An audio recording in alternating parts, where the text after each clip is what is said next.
So, Michael Cockerell, thank you so much for taking the time to come on my podcast. It's a great privilege to have you on my channel and to invite me to your beautiful home in London as well. Thank you very much. No, it's I'm very happy to be doing it. Fantastic. So, I mean, as a filmmaker myself, your films are something I really look towards for inspiration. You know, you've had an exceptional career making political documentaries. You know, how to be a Home Secretary, how to be ex-Prime Minister, the Tony Blair. Topical now. And you wrote a wonderful book, you know, Unmasking Our Leaders. I just want to sort of dive in and explore a bit your sort of early experience with television and your early memories of watching television, what you watched as a kid that inspired you. And you said in your book that you've always wanted to work in television. What was it about television that really gripped you that much? Well, it was extraordinary. It was television when I first started watching it.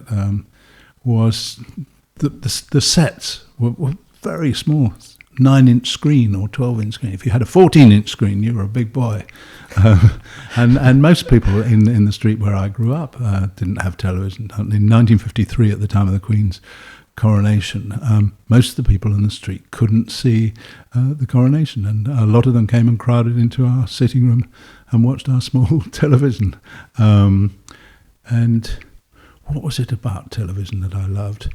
I suppose it's that there used to be a thing, may still exist, I shouldn't have thought so, but for kids at the local cinema on Saturday mornings, it was the Saturday morning pictures, and you could go from about the age of 7 to the Saturday morning pictures, and this was as television was really only just sort of starting again after the war, because there was no television during the war because they switched off the transmitters because they thought that the transmitters would be used by Hitler's bombers.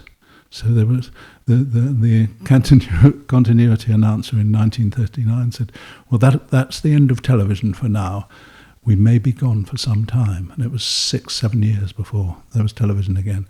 There was television during, in America throughout that. And that's why American television developed much faster in terms of the kind of things it did than British television did.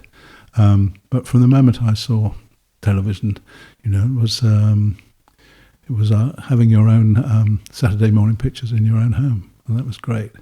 What were you watching at that time? What was showing? What was I watching on television at that time? There were various.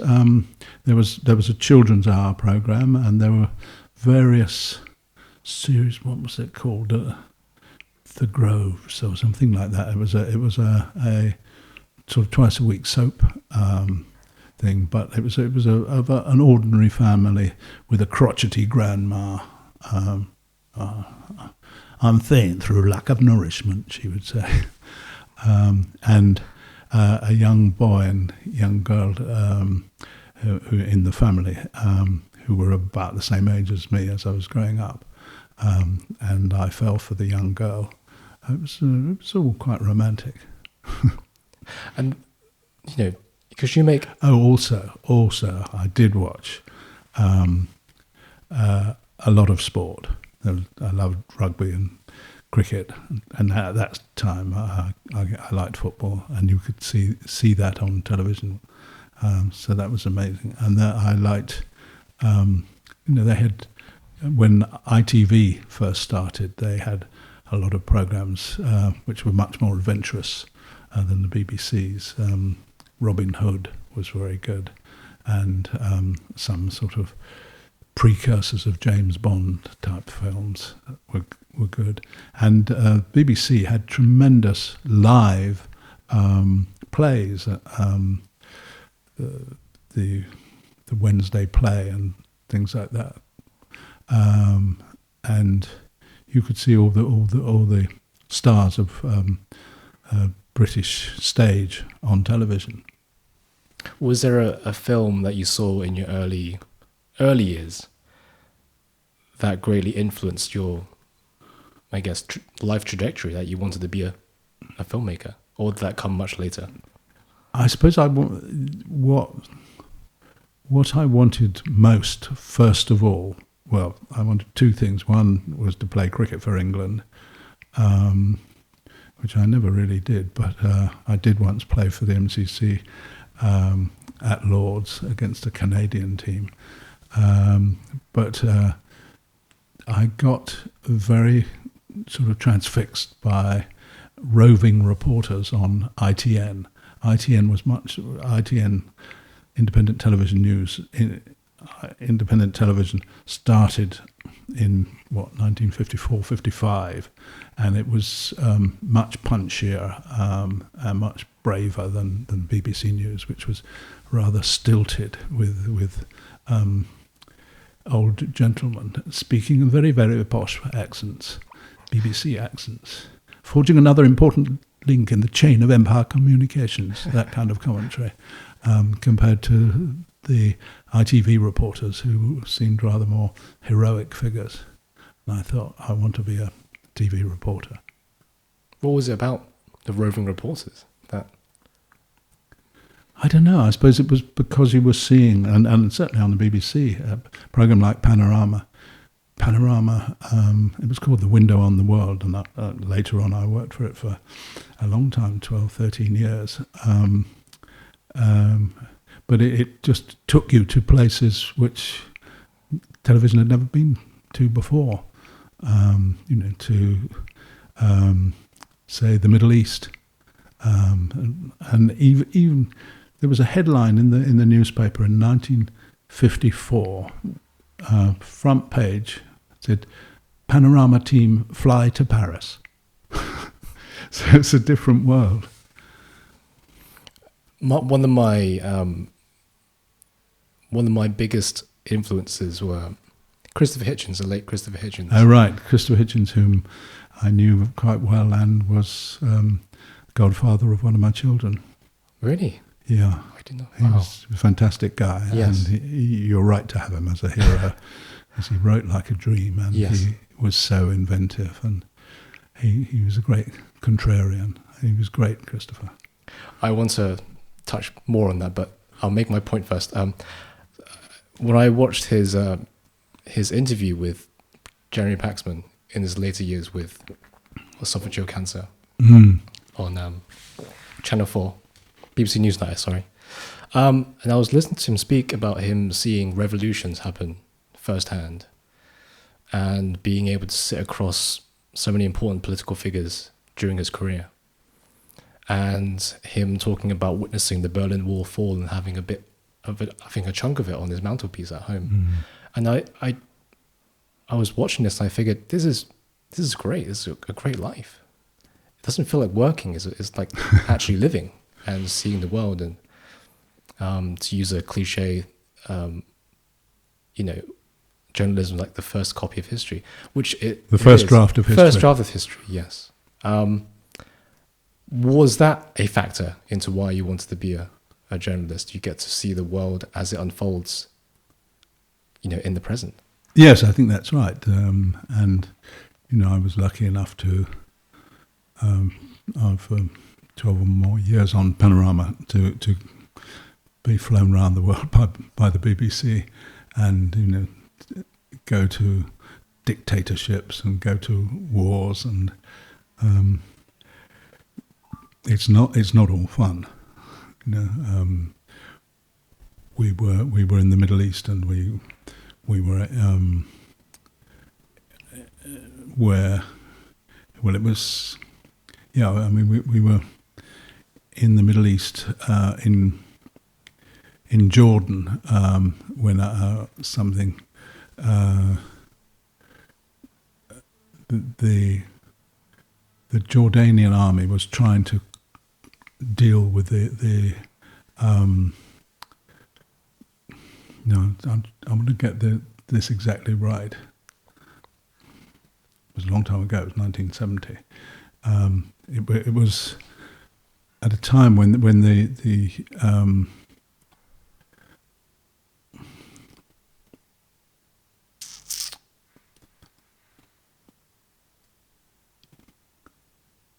yeah. What had happened was in 1970 there was what was called Black September, when the terrorists, Palestinian terrorists, had hijacked 3 planes, European planes, passenger planes, and taken them to the desert with the passengers in them, and were threatening to blow them up. And it was a terrible time. And there were lots of Palestinian militant groups in Jordan, and the King of Jordan decided he wanted to deal with them, and he launched an attack on the terrorist headquarters that there were in Jordan. And we were in a hotel when sort of bombs and mortars and everything started flying, and the hotel was nearly bombed to the ground, and we'd taken shelter right in the middle of the hotel. There wasn't a basement, but there were 2 strong walls we hoped would protect us.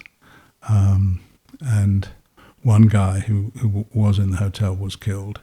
And we were eventually, after a week or so, in this, it was a sort of communal bathroom.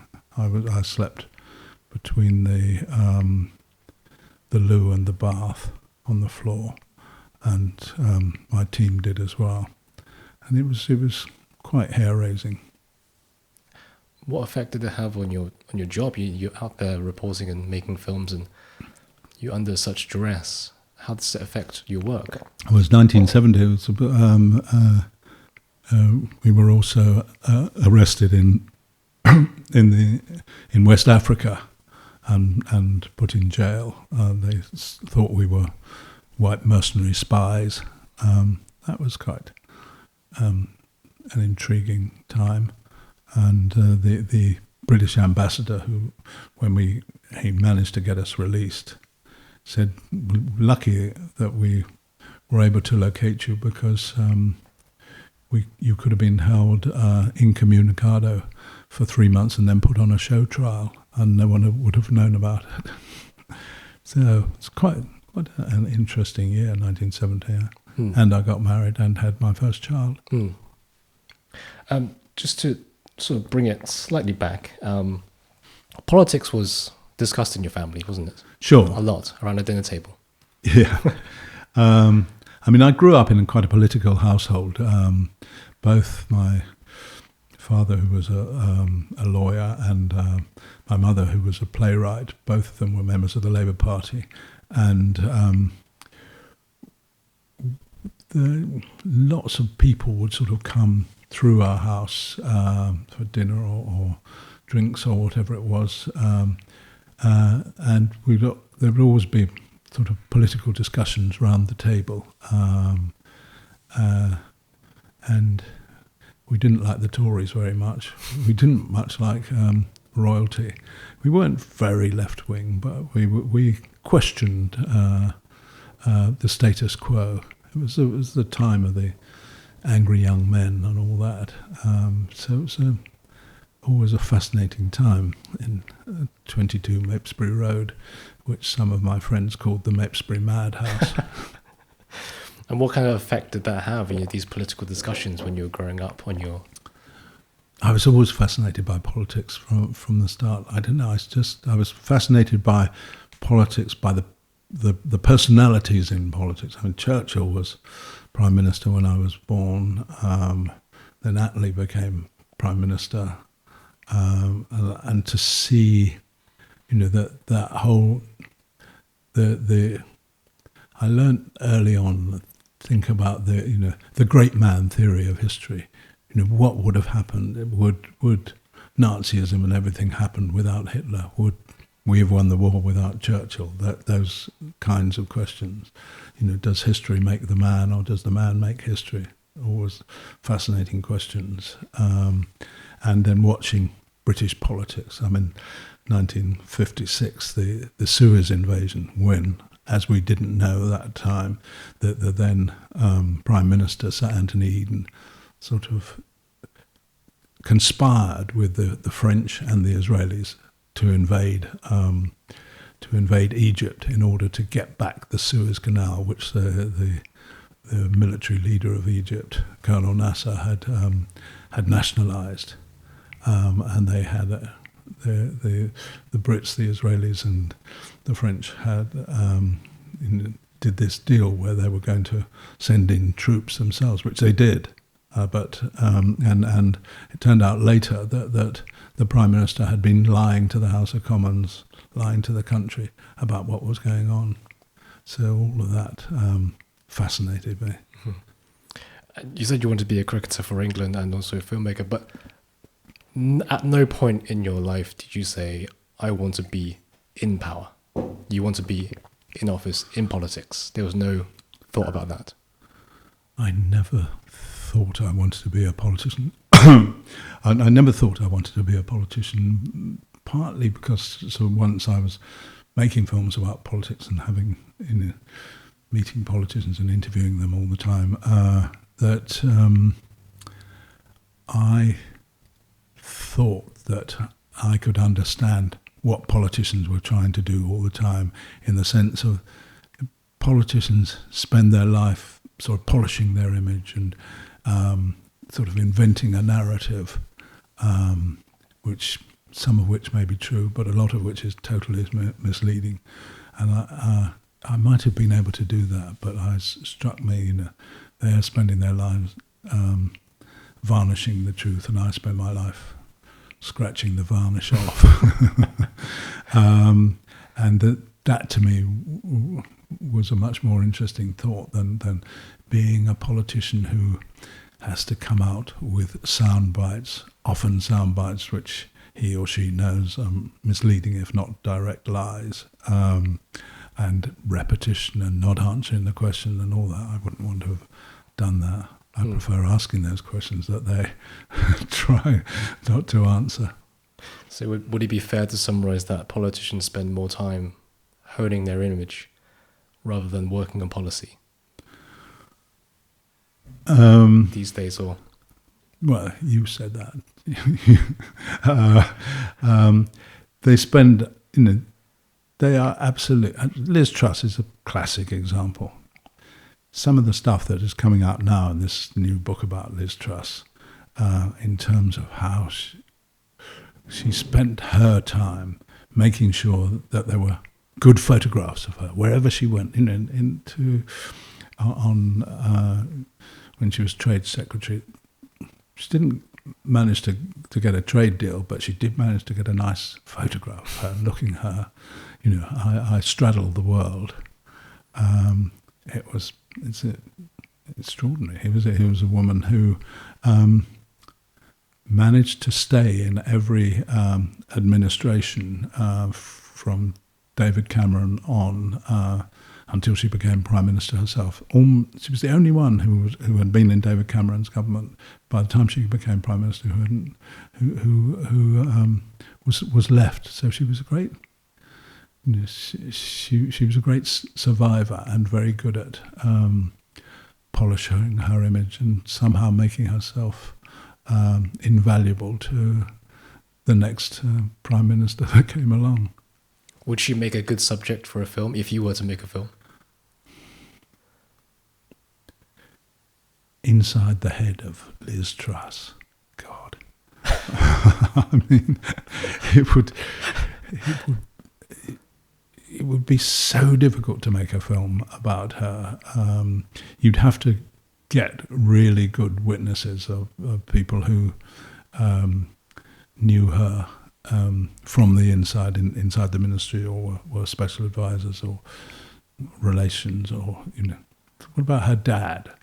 Her father is a convinced Labour supporter, and she grew up in a sort of Labour household, then became a Liberal Democrat, was against the monarchy, then CND, then moved to become the right wing, the right wing of the Tory party, and I think it would be very difficult to get her to talk candidly about her life, but it would be an interesting challenge. The sources would have to be people orbiting her. Yes. Rather than her herself. Yeah, well, I mean,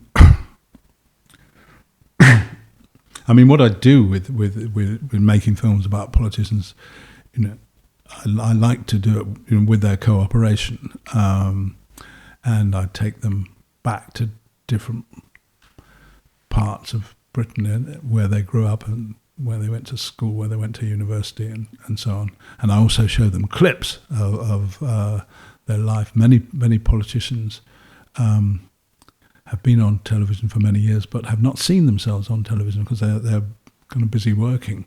And when you show them clips of themselves on television, they get sort of entranced by seeing, especially when it's when you've got footage which they've never seen, or footage of their very early days, which sometimes they didn't even know existed. And you see them and they just look at the screen and they kind of forget that I'm there and start talking about. I remember Jim Callaghan, who later became Prime Minister, he said he saw this film of him when he was a very junior transport minister, at the time of inventing, I think it was called a Pelican Crossing. And he saw himself and he said, "Who's that promising young man? Whatever happened to him?" And then I remember when I was making a film with Tory Ken Clarke, who became Chancellor, and he said, "So how do you want me to play this?" I said, "Well, I'll be showing you a film of your career and your early life, some of which you probably haven't seen, and just react naturally as you see it." He said, "You mean you want me to sit here and shout at the television like I do at home?" I said, "That's about it." Can you tell us a bit about your first political film? My first political film? Yeah, that's a very good question. I suppose the first political film I made was I was on a TV programme called 24 Hours that went out on BBC One every evening at about the same time that Newsnight goes out now, 10 to 10:30, and there was a miners' strike going on, and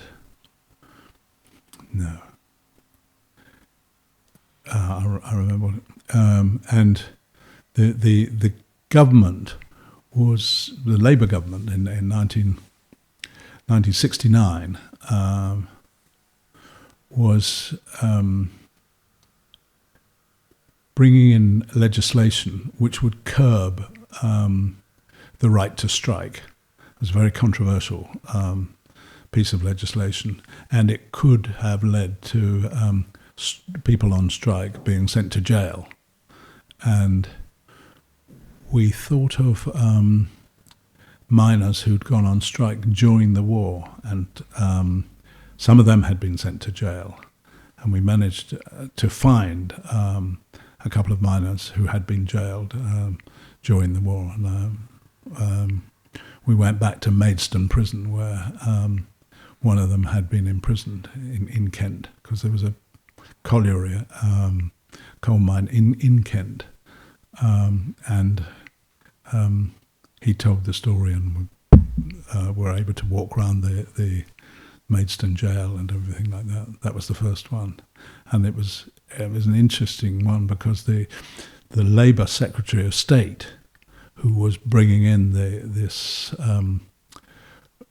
legislation, which was going to be called "In Place of Strife," was herself a left-wing firebrand, and that she could be bringing in legislation that would possibly send striking miners to jail seemed quite a controversial thing to do, given the history of the Labour Party.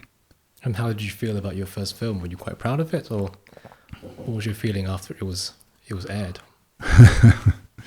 It seemed to go down very well, because the guy we got, who we found, he was actually Welsh, and he'd retired to Wales, and we got him to come up from Wales, and we took him back to his colliery and to the jail, and I thought, this is fun. This is fun, getting real history from this person, because he was wonderfully articulate and remembered it all very well. There's a quote by Alfred Hitchcock. Yes. It said that in feature films, the director is God. In documentary filmmaking, God is the director. I wonder what you thought about that. It's a very good line. So what does it mean that God gives you the story? Yeah. Well, whatever you think it means. What's Michael Cockerell's interpretation of that? God is director in documentary filmmaking.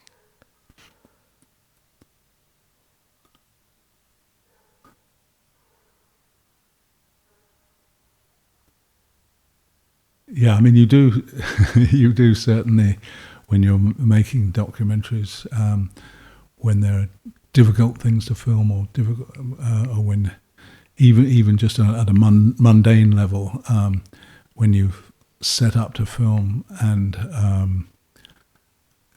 you've got a lovely setting, and then suddenly it starts peeing with rain, and you say, "Thank you, God."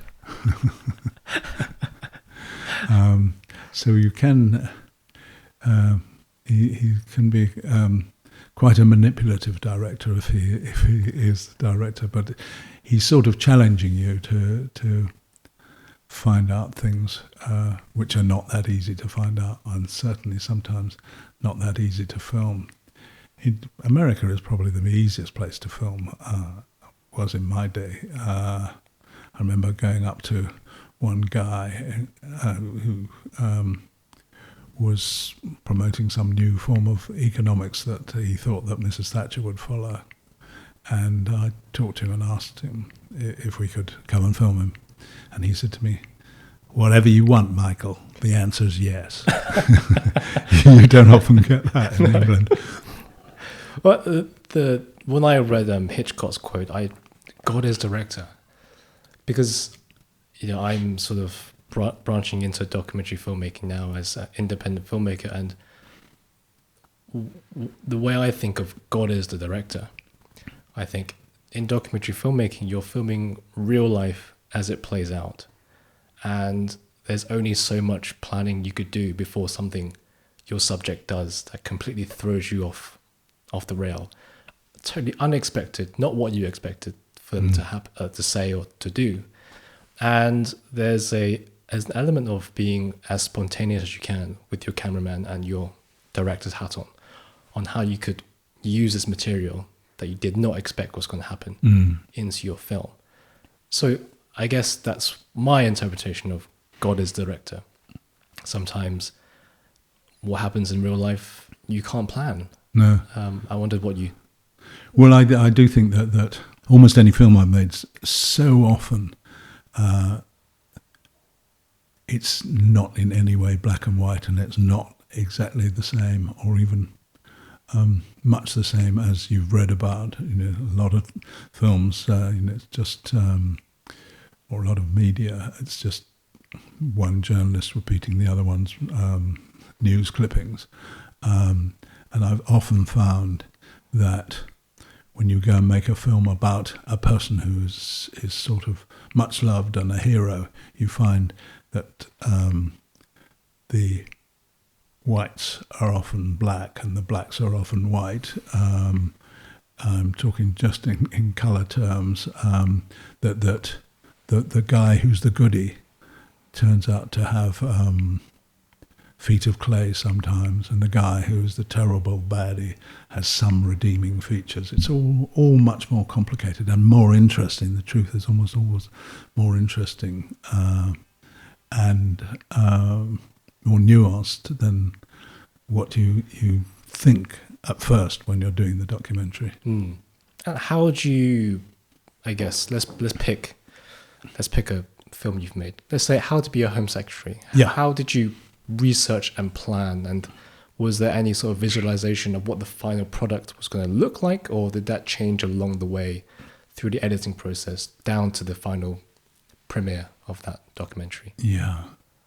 I mean, we were very lucky when we were making How to Be Home Secretary, because it so happened that the Home Secretary, the then Home Secretary, Jackie Smith, was effectively sacked, and she and her husband had apparently been.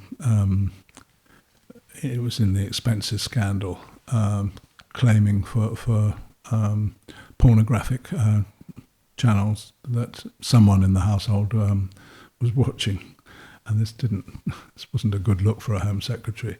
So we were going to do a film about the Home Office, and suddenly we learnt that there was going to be a new Home Secretary, and I rang up a guy who was then the Health Secretary, Alan Johnson, who I knew quite well, and I said to him, I'm doing this film about the Home Office, and I've heard that you might be the new Home Secretary. If you are, could I come and film you when you become Home Secretary, and film your first meeting with your Sir Humphrey, with the Permanent Secretary of the Home Office, whom I had already talked to. And Alan said to me, not for the first time, Michael, you seem to know more about my life than I do. But if that happened, yeah, of course you could. Yeah. And so we this was almost on the first day of starting out. We and my producer, a very good guy called James Giles, who filmed himself. I told him that we were going to be able to film in this kind of when the Alan Johnson came down as Home Secretary and met his Permanent Secretary, and that was the first bit of film that we did, and the first time anyone has ever seen the footage of a new minister coming in, meeting his Permanent Secretary and having his first meeting about what a Home Secretary does. It's incredibly insightful, actually, watching that, because I never know what goes on in the Home Office. No. So it's absolutely fascinating to see. Well, no one really knew, because the Home Office was the dark department, as Roy Jenkins called it. Yeah, my favourite line from the film was the Home Office was the graveyard of political careers. Yes. I thought that was incredibly insightful. And one after another, those Home Secretaries who fell away. Yeah. And as we are speaking today, Suella Braverman is Home Secretary now. She may not be for too much longer. Yeah. For the Home Secretary film, did you know how it was going to end when you were planning it, or did you sort of go along as it came? Because you can't predict what's going to happen, what they're going to say. No, absolutely. Well, I thought that two things. One was the nature of the Home Office is an extraordinary department, and I thought that was one of the things that would be interesting to film about the Home Office and how it worked, and there were a lot of previous Home Secretaries around to talk to, as well as former Permanent Secretaries. So we got some good stuff there. So I wanted to, as you say, look at the Home Office as a graveyard for political careers, and see what the particular culture and ethos of the Home Office was, and how the two how the two sort of affected each other. I also wanted to look at that relationship between the permanent officials, the civil servants, and the Sir Humphrey, the permanent secretary of the Home Office, because there are many, many more permanent secretaries than there had been Home Secretaries, and permanent secretaries tended to outlast their political bosses, and we were very pleased when we filmed an illustrious former we were very pleased when we filmed an illustrious former permanent secretary, Sir Brian Cubban, and I said to him, it's said that there is a culture in the Home Office that goes on whoever is Home Secretary, and that you as the chief Mandarin of the Home Office, you have more power than the fleeting Home Secretaries. And it's often said, I mean, I think I remember when I was Home Secretary, when I was Permanent Secretary. And so it was exactly what we wanted. See, things like this are just gold. When things absolutely happen. Yes, I hugged myself and when I made another film and I used that clip again, Sir Brian wrote to me and said, "You've now used that unfortunate clip twice. Can we have a truce on you using it again?" And now there it is. I've talked about it now, and poor old Sir Brian is gone now. These things tell you a lot about the inner workings of how people think and Yes. interact in the environment. Absolutely. I guess for documentary filmmaking, storyboarding is not really a thing. Well, you are probably know what you're doing in terms of you're asking a question that has been a hugely sensitive issue for probably since documentary making started. In the old days of sort of documentary making before the Second World War, it was all pre-scripted and it was all very stilted, and they even pre-scripted the interviews and the interviews with the public when the public have been given the words that they're meant to say and things like that, and it was the sense of realism started to come in just before the war and during the war. They were still using the old tropes of how you do a documentary, but gradually, especially as film equipment became lighter, but also that you don't want to do a film documentary where the people are just sort of spouting out what they have been told to say. And so you want it, insofar as possible, to make it spontaneous and unrehearsed.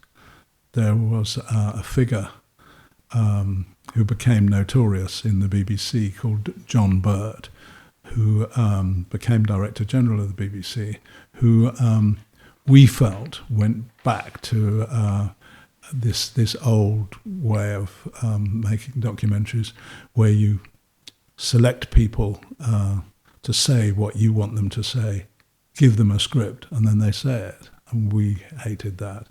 And there were many culture wars within the BBC when John Birt became Director General. Would you say it's too manipulative of real life? And well, you can't have there was an example of a university professor who was working for one of the programs that John Birt came from independent television. He was this professor was given a script that he should say, And he said, well, I see what you're saying, but I don't think the point you're trying to make, I don't think you could make it in a much stronger way than this. But why are you asking me to do this? They said, well, because it gives authenticity. He said, go away, I'm not going to do this for you. And we didn't like that kind of way of working at all. When you were filming, did you only take one take of someone's answer, or did you let them sort of expand if they wanted to, repeat the same answer and let them say what they should have said or what they thought they should have said in the beginning? Or did you say, no, we'll stick with that take and we'll just go on to the next question? Well, what I always try and do when I'm filming interviews is to get the person to tell it the way it really is, and it may take a long, long time to get there. If he or she says something that they wish they hadn't said, it depends. They can say to you, could you cut that bit out? And almost always the bits that they want cut out are the best bits. Yeah. And I would never give them an undertaking that they would do that. If they've genuinely made a mistake or a Freudian slip or whatever it is, if it's just to cover their back, I'm afraid that's it. We're going to use it. But if they've genuinely got it wrong, but have not got it wrong for intentionally, then I'd say, okay, I'll ask you the question again. But I remember. Okay, I'll give you an example. Ted Heath, when he was challenged for the leadership of the Tory party in 1975, I said to him, do you see any irony in the fact that you're challenged by Mrs. Thatcher, a woman, and you were a bachelor? And he said, no, I don't see any irony at all. And then afterwards his people say, could you ask him that question again?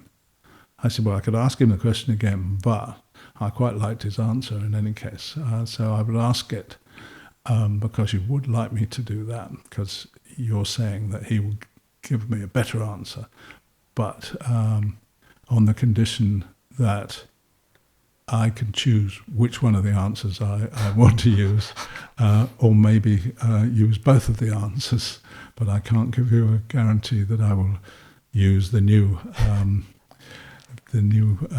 question and answer. And they had to accept that.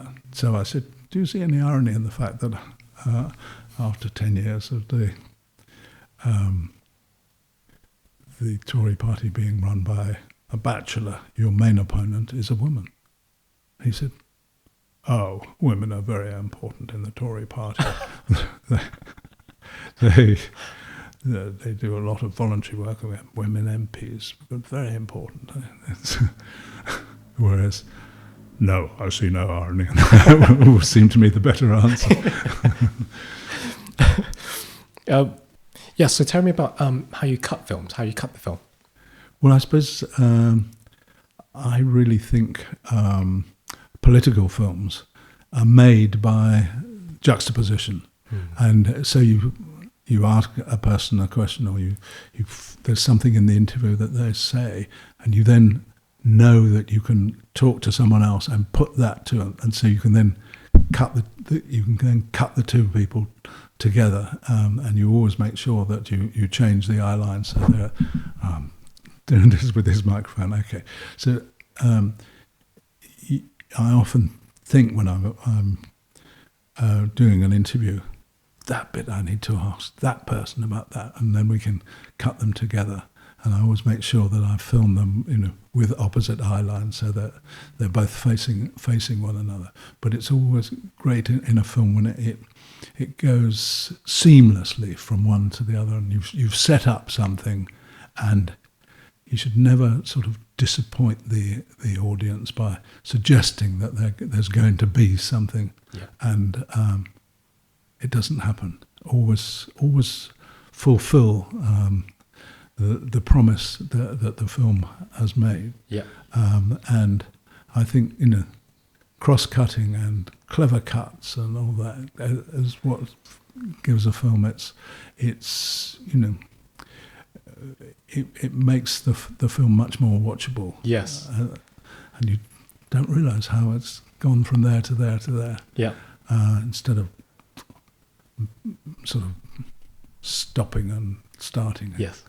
And also, I do think that sound and music is so important, and how you can do it, and commentary. I cut the film first and add the commentary afterwards, rather than the old-fashioned view, I think, of writing the commentary first and then putting wallpaper pictures on to cover it. Yep. That's the opposite of my way, because when you had the cut film and you write the words to go in between the natural sound and the car door slamming and all that, it's another layer that the commentary is, and it can be very exciting when you suddenly find the words that it fits perfectly, and it's a sort of alchemy when you have that. It's very exciting. Yeah, and also when you write the commentary first, you're already adding restraints to what you film. Exactly. So if you just, as we were talking about before, you can't control what happens. So you capture what happens and use the words, because commentary is more controllable. You can manipulate commentary a lot easier than someone's actual experience and answer and what they're going to say in the film. So I totally can see where you're coming from. It's something I think it's the right way too, actually. Good. Very good. But I think my favorite one was in your Tony Blair series, 3-part series. I think it was the first one. And also you were saying that sound and music are very important to filmmaking. I also think camera movement can tell a great story as well, the way the camera moves. Absolutely. So my favorite thing in your films was Tony Blair and Gordon Brown were playing tennis. Yes. And the camera was cutting between Tony Blair, Gordon Brown, Tony Blair, Gordon Brown, when they were hitting their forehands and backhands. And then it suddenly cut to number 10, number 11. Yes. And the camera was also following That's right. I think it was so and great. you could hear the sound of the tennis ball being hit over as I panned from number 10 to number 11 to number 10. Yeah. Yeah. That was the closing of that segment. And I just thought that was, as you said, I was pleased about that. I would be too. And what you didn't notice probably was, although Tony Blair and Gordon Brown did play tennis together, what we put together was from 2 different tennis matches. Oh. And if you look closely, you can see the colour of the ball changes from yellow to grey. But because it's done with music and so fast, and it's... Fool with me. So they weren't playing each other? No. Who were they playing with? Tony was playing with his coach, and Gordon was playing with someone else. I see. Well, you fooled me. Never ever say the camera cannot lie. Exactly. It's not the camera who lies, it's the director. Oh, God. Well, I just thought that probably my favourite cut in any documentary, I think. Well, that's very nice, I was very pleased with that. If I may, I'd like to put a question that's your favourite question to Prime Ministers. Did you have any doubts about fulfilling the role of a political documentary filmmaker?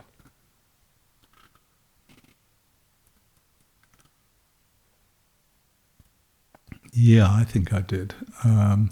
Partly because making documentaries, in a way you've said quite often, and you don't know what's going to happen. You know what you'd like to do in terms of, in broad terms, what the film should be about and what you want to reveal and who you want to talk to, but it never really turns out like that. So, and I think that many documentary makers and people who work in the media, as well as sort of actors and TV presenters, always kind of have a bit of imposter syndrome. What am I doing here? But sometimes with politicians, they have admitted to me the same thing, that imposter syndrome. But the idea of making documentaries and really trying to find out how politics works and that whole thing of the personality and power and how it works, because it was something that had fascinated me all my life. I hoped I could try and do it. In my opinion, I think you did. Thank you. You did. Just closing up the interview now. I wish we can talk for much longer. What was the most difficult struggle in your life that you managed to overcome? In hindsight, you just thought,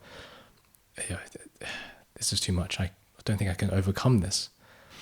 But you did in the end. What would that be for you?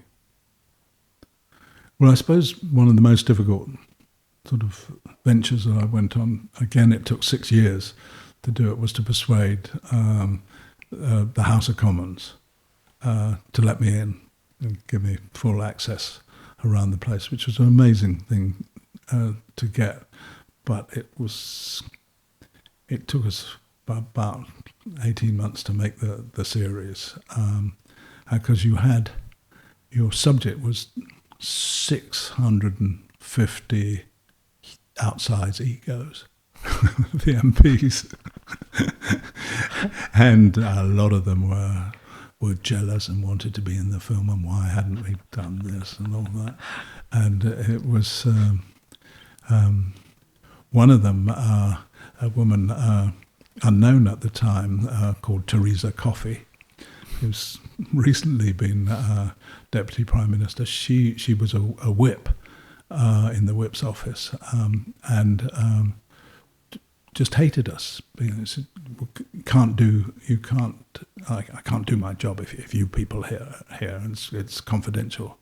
And we had in the office where we were filming a picture of her as one of the people who was not keen on the cameras being allowed in. But I saw her the other day, and she said, "Your film called The Secret World of Whitehall, inside the private offices, I use those and I show them to all my special advisors, because that's the best film there has been on what really goes on inside the private offices. So I'm sorry I was so difficult with you when you were making Inside the Commons." But there were a lot of other people who were difficult as well. And at times I wondered, this is a 4-part series. Is this really ever going to hit the air in the way that I want it to? 6 years is a long time to get permission to film. It was. We were going quite well, and then came the MP's expenses scandal, and everything closed down, so we had to start again. And then there was a committee. You had to convince a committee called the Administration Committee to let the cameras in. And a lot of the people on the committee were sort of dyed-in-the-wall fuddy-duddies who just didn't like the idea of their secret place being opened up. And I remember one MP saying, so you'll probably concentrate on filming with some MPs. What would happen if you concentrated on an MP and it gave him an advantage when the next election came compared to his opponent? I said, them's the breaks. So just a final question. Sure. I'm pretty sure that there must be thousands of aspiring political documentarians out there. What would your advice be for them just starting out? I think the advice is you need to have the patience of Job, but you've got to not be put off when someone says no. No is just a sort of emotional way of saying yes, really. And you've got to keep looking for ideas. You've got to learn how to be persuasive. You've got to hold on to what you want to do, and don't give up. And often you could say apply for jobs or something like that, and they say no or don't even reply. But don't think because you haven't got the job or they haven't replied that you shouldn't go again, even a few months later, because so many employers have, especially in the media these days, have so many applications for jobs that they've probably forgotten all about you about 3 months later. And because television is a sort of instant medium, that they suddenly get an email or a letter or whatever it is. That's exactly the sort of person I'm looking for today. But yesterday they wouldn't have thought that. Well, Michael Cockerell, thank you so much for your time. Thank you. No, I enjoyed it. Thank you very much.